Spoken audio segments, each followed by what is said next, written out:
World Bank economist as a chief Indermit Gill जो है वो बन चुके हैं। पाकिस्तानी ओरिजिन से आज फिर ताल्लुक़ रखने वाला कोई ऐसा नाम नज़र नहीं आया। इंडियन ओरिजिन से ताल्लुक़ रखने वाले जो कि World Bank economist as a chief बन गए हैं, इतनी बड़ी अचीवमेंट इंडिया की फिर एक दफ़ा हमारे सामने आती है। लेकिन वही एक बात, क्योंकि हमारा जो है ना पास्ट वो ऐसा है कि जिसमें दुनिया के सब सारे बड़े दहशतगर्द हमारे मुल्क में होते थे और इस यहाँ से निकल गई। तो उन्होंने भी कहा होगा और जगह बता दी होगी, हमारी तरह थोड़ी कि हमने दाऊद इब्राहिम को रखे, हम बताते ही कोई नहीं। या पाकिस्तान के ऊपर इसका क्या इम्पैक्ट पड़ेगा? पाकिस्तान की इंडिया से तो बनती नहीं है, उन्होंने क्यों हमारा साथ देना, हमें क्यों वो लोन देंगे? वो तो कहेंगे भाई भिखारी आ गए हैं, भिखारियों को क्या थोड़ा चंदा दे के साइड पे कर देंगे। जल्दबाज वाले सोचा होगा चलो जी फिर एक टेलीफोन पे खड़काइए और जी सादा जड़ा मसला होते हल करो। हाँ, तभी तो सेंटकॉम चीफ से भी बात हुई थी उसी तारीख में। हिंदू ही हैं, इंडियंस ही हैं, क्यों पाकिस्तानी नहीं है? क्योंकि दुनिया के सामने पाकिस्तान को उन्होंने इमेज खराब किया हुआ है कि एक करप्ट कंट्री है। सबसे बड़ी वजह क्या है? शक जो है वो इसलिए किया जाता है, जो इल्ज़ामात हैं वो इसलिए लगाए जाते हैं, ये सब इसलिए चलता है क्योंकि यहाँ से एक बहुत बड़ा दुनिया का सबसे बड़ा दहशतगर्द पकड़ा गया भाई, हमारे शहर से, हमारे मुल्क के अंदर से, एबटाबाद से। और कहाँ पे है? जहाँ पर यानी आप सोच सकते हैं कितने फासले पर है वो इस्लामाबाद पिंडी से या बड़े शहरों से एबटाबाद, ठीक है ना? They are progressing by leaps and bound, उसमें कोई शक की बात ही नहीं है। वो तो चांद पे आपको पता है इन्होंने अपना जो रॉकेट भेजा था। हेलो फ्रेंड्स, जय हिंद। हिंदुस्तान स्पेशल में आपका स्वागत है दोस्तों। विश्व बैंक ने भारतीय नागरिक इंद्रमित गिल को अपने मुख्य अर्थशास्त्री, वर्ल्ड बैंक चीफ इकोनॉमिस्ट के रूप में नियुक्त किया है। आपको यहां बता दें कि कौशिक बसु के बाद गिल विश्व बैंक में मुख्य अर्थशास्त्री के रूप में सेवा देने वाले दूसरे भारतीय होंगे। उन्हें विकास अर्थशास्त्र में उनके योगदान के लिए जाना जाता है। उनकी ये नियुक्ति 1 सितंबर 2022 से प्रभावी होगी। वर्ल्ड बैंक के अध्यक्ष डेविड ने एक बयान में कहा, इंद्रमित गिल इस भूमिका के लिए योग्य हैं। वह आर्थिक असंतुलन, विकास, गरीबी और जलवायु परिवर्तन पर विभिन्न देशों की सरकारों के साथ काम करने का व्यवहारिक अनुभव लेकर आए हैं। गिल विश्व बैंक में सेवा देने वाले दूसरे भारतीय होंगे। अब पाकिस्तान मीडिया एक भारतीय के वर्ल्ड बैंक का चीफ इकोनॉमिस्ट बनने से सकते में है और चर्चा कर रहा है कि पाकिस्तान में तो सिर्फ आतंकी निकलते हैं, जबकि भारत से अर्थशास्त्री। World Bank economist as a chief Indermit Gill जो है वो बन चुके हैं। पाकिस्तानी ओरिजिन से आज फिर ताल्लुक़ रखने वाला कोई ऐसा नाम नज़र नहीं आया। इंडियन ओरिजिन से ताल्लुक़ रखने वाले जो कि World Bank economist as a chief बन गए हैं, इतनी बड़ी अचीवमेंट इंडिया की फिर एक दफ़ा हमारे सामने आती है।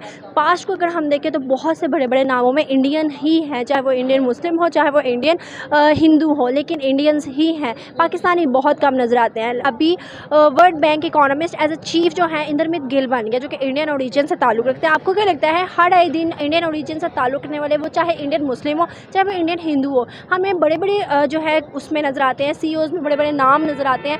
आपको क्या लगता है कि आज एक न्यूज़ आती है कि इंद्रमित गिल जो है वो वर्ल्ड बैंक के बन गए इकोनॉमिस्ट एज अ चीफ, इस पर आप क्या राय रखते हैं? देखिए, पहली बात तो ये है कि जी वहाँ के लोग काफ़ी एजुकेशन में, फिर दे वैल्यू एजुकेशन, जो एक्सपर्ट्स हैं वहाँ के ख़ास तौर पे। अब हमारे अनफॉर्चुनेटली ये होता है कि वहाँ पे हम लोग जिस तरह पाकिस्तानी जाते हैं वो फिर कहते हैं बस जॉब मिल जाए। Not everybody has a focus on the education side. अच्छा, दूसरी बात ये है कि उनका नेटवर्क बहुत ज़्यादा है इंडियंस का आपस में। जब वहाँ पे जॉब्स के लिए जाते हैं तो everybody facilitates the other person. तीसरा ये है कि उनकी लॉबीज़ बड़ी स्ट्रॉन्ग हैं, पॉलिटिकली, इकोनॉमिकली इन्वेस्टमेंट्स होती हैं। फिर उनकी आबादी बहुत बड़ी है, उनके इस वजह से वो इन्वेस्टमेंट्स वहाँ पे लोग ज़्यादा जाते हैं। फिर उनको एज ए फेवर वो जॉब क्रिएशंस भी देते हैं। उनके जो फिर जॉइंट वेंचर्स बहुत हैं आपस में, यूनिवर्सिटीज़ की कोलैबोरेशंस आपस में बहुत ज़्यादा हैं। और बेसिक फैक्टर तो ये चीज़ें हैं। और उनकी जो कंट्री है, उनकी लीडरशिप डेफिनेटली वो सिंसियर है अपने लोगों से ज़्यादा। वो पॉलिटिक्स इतना बेशक होती है बट सिंसियरिटी है in terms of progressing of their country. यहाँ पे आपको पॉलिटिकल लीडरशिप का तो पता ही है। आपको लगता है कि आने वाले सालों में इंडिया जो है वर्ल्ड की दूसरी और एशिया की तीसरी कंट्री बड़ी मानी जा सकती है? जी वो they are progressing by leaps and bound, उसमें कोई शक की बात ही नहीं है। वो तो चांद पे आपको पता है इन्होंने अपना जो रॉकेट भेजा था वो अनफॉर्चुनेटली वो सक्सीड नहीं किया, लेकिन मेहनत की थी, कोशिश की। तो यहाँ पे खाली सियासी बयानबाजियों से कि जी वो नहीं पहुँचे तो हम उनका मजाक उड़ाएं, खाली मजाक उड़ाने से हम नहीं जीत जाते, मेहनत करने से और हमेशा R&D से होता है जी। से ये है कि अभी जो है इंडिया के एक इंटरमीत गिल हैं जिन्होंने World Bank economist as a chief मतलब बन चुके हैं। वो आपको क्या लगता है कि एक बार फिर पाकिस्तानी हमें नहीं नजर आए, इंडिया का बंदा बन गया? इस वजह से पूरी दुनिया में अगर देखा जाए तो अगर हम कहीं भी चले जाएं, फॉर एग्जांपल किसी एयरपोर्ट से हम गुजर रहे हैं, वो लोग कहेंगे ये टेररिस्ट है, हमारी चेकिंग एक्स्ट्रा होगी उनकी बाकी लोग मुल्कों के हिसाब से। और इंडियंस का ये है कि वो लोग हर किसी से बना के रखते हैं, वो ये नहीं करते कि किसी कंट्री से उन्होंने दोस्ती की मतलब झगड़ा किया हुआ उन्होंने, वो हर किसी से बना के रखते हैं, इसलिए लोग उनको ज़्यादा प्रेफर करते हैं। वर्ल्ड बैंक के आपको पता है इकोनॉमिस्ट कैसे हालात चल रहे हैं और वर्ल्ड बैंक के जो एज अ चीफ इकोनॉमिस्ट है वो भी इंडियन ही बन गया। पाकिस्तान के ऊपर इसका क्या इम्पैक्ट पड़ेगा? पाकिस्तान की इंडिया से तो बनती नहीं है, उन्होंने क्यों हमारा साथ देना, हमें क्यों वो लोन देंगे? वो तो कहेंगे भाई भिखारी आ गए हैं, भिखारियों को क्या थोड़ा चंदा दे के साइड पे कर देंगे, उन्होंने हमारी कोई साइड नहीं लेनी। सबसे बड़ी वजह क्या है? शक जो है वो इसलिए किया जाता है, जो इल्ज़ामात हैं वो इसलिए लगाए जाते हैं, ये सब इसलिए चलता है क्योंकि यहाँ से एक बहुत बड़ा दुनिया का सबसे बड़ा दहशतगर्द पकड़ा गया भाई, हमारे शहर से, हमारे मुल्क के अंदर से, एबटाबाद से। और कहाँ पे है?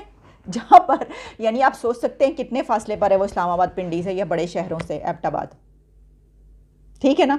तो ऐसी सिचुएशन में फिर वो हर के एक की नज़र और जो है वो सोच उठती है, अच्छा ये जो है मामला यकीनन इसमें भी जो है वो कुछ ना कुछ या तो पता होगा या कुछ किया गया है या जो भी किया गया। तो ये सब डिस्कशन इस वक्त इंटरनेशनल मीडिया में हो रही है, लेकिन मेरे पास इस तरह की कोई, जैसे मैंने आपको कहा, कोई अथॉरिटी की कोई स्टेटमेंट आएगी तो यकीनन हम उसके ऊपर बात करेंगे कि जनाब ये हमारी अथॉरिटी ने ये कहा है तो इसके ऊपर हमारा क्या मौक़िफ़ है, हम क्या समझते हैं। लेकिन वही एक बात, क्योंकि हमारा जो है ना पास्ट वो ऐसा है कि जिसमें दुनिया के सारे बड़े दहशतगर्द हमारे मुल्क में होते थे और इस यहाँ से निकल के यानी अफ़गानिस्तान की वजह से। ये भी एक बड़ी बात है कि अफ़गानिस्तान क्योंकि साथ मौजूद है तो वहाँ से भी आते रहे, यहाँ से जाते रहे, यहाँ पे पनपते रहे, यहाँ पे पैदा भी हुआ है, वैसे वहाँ पे पैदा होकर यहाँ पर आकर पनपते रहे, यहाँ के मदरसों में भी पलते रहे। ये सब इस पर हमने बड़ी तफसील में मेरे काफ़ी पहले की आप वीडियोज़ उठाकर देखिए, उसमें मैंने इसके ऊपर काफ़ी बातें की हैं। तो इसको तो हम खुद कंडेम करते हैं, इसे तो हम इनकार नहीं करते। दहशतगर्दी की जो जंग लड़ी है हमने, उसके अंदर जो कुछ हमने अपना नुकसान किया और उसकी बिना पर जो दूसरों को भी, आपको याद है भाई 9/11 के हम वाक़े की जो बात कर रहे हैं, उस पर जो अमेरिका की तरफ से पाकिस्तान को जो मुशर्रफ के दौर में फ़ोन कॉल आई थी और कहा गया था कि हमारे साथ हो या नहीं हो, वरना पत्थर के ज़माने में जाने के लिए तैयार हो जाओ।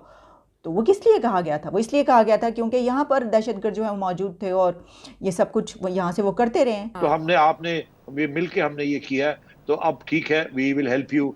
आपका वो जो सारे इश्यूज चल रहे हैं FATF, IMF, तो मेरा ख्याल है ये कॉन्टेक्स्ट था जिसके अंदर फिर शायद जनरल बाजवा ने सोचा होगा चलो जी फिर एक टेलीफोन पे खड़काइए और जी सादा जड़ा मसला होते हल करो।